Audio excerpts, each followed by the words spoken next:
I can first remember knowing God when I was about 11 years old, when I went to church with my brother and mum. At school I was bullied a lot and I couldn't understand why God was letting this happen to me, so I decided that he could not be true and I wanted nothing to do with Jesus. I can remember always having this feeling of emptiness and loneliness inside. At the age of 12 I started trying alcohol. I remember it making me feel good and it took away that feeling of emptiness inside. I then started trying drugs and found this did the same thing. From the age of 12 until the age of 23, I drank and took drugs. I did this because I enjoyed it and it helped me cope with life. It took away that feeling of being irritable and discontent. It helped me relax and feel less anxious. It helped me block things out and forget about things. It helped me just cope with life. Eventually it took over my whole life. And at the age of 23 I was now dependent on alcohol. I needed it just so my body could function, and I was still abusing drugs. I was in and out of hospital on detoxes, but each time I left I would come out and drink again. I now drank because I needed to, and I saw no way out of it except by taking my own life. Eventually I went into a rehab where I was treated for alcoholism. He started telling me about God, so I left.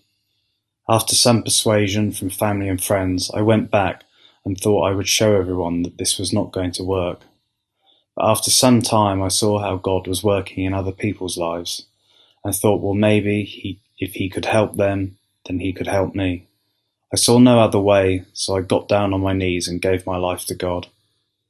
God took away that feeling of wanting to drink and take drugs, and I knew he was there and I knew he was real. A week before leaving rehab, my dad died of alcoholism. At times like this, I would have turned to drink, but this time I turned to God, and I knew that he was there, and I knew that he was going to keep me safe, and I was going to be okay.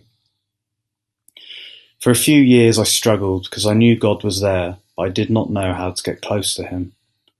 I tried different ways to cope with life, but nothing seemed to work.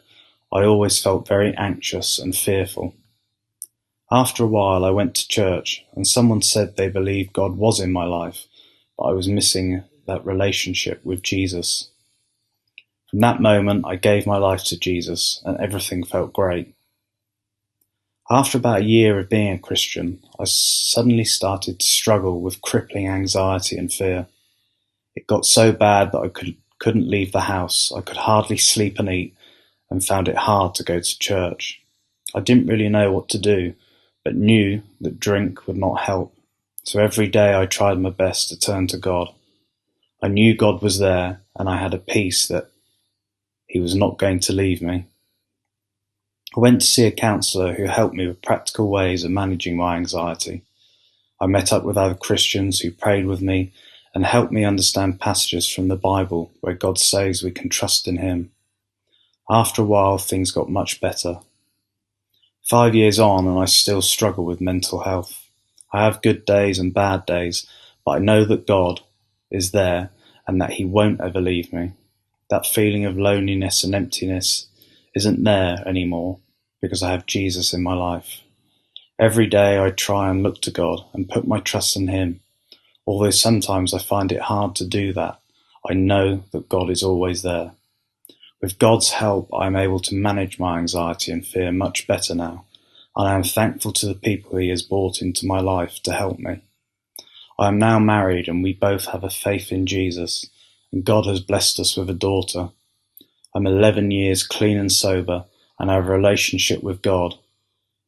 These are some things I never thought that I would have. Looking back over my life, I can see that God was always there. He never left me, and when I asked him for help, he held out his hand. 2 Bible verses I have found comforting over the years and have helped me are Proverbs 3:5-6. Trust in the Lord with all your heart, and lean not on your own understanding. In all your ways submit to him, and he will make your path straight. And Isaiah 41:10. So do not fear, for I am with you. Do not be dismayed, for I am your God. I will strengthen you and help you. I will uphold you with my righteous right hand. Thank you for listening.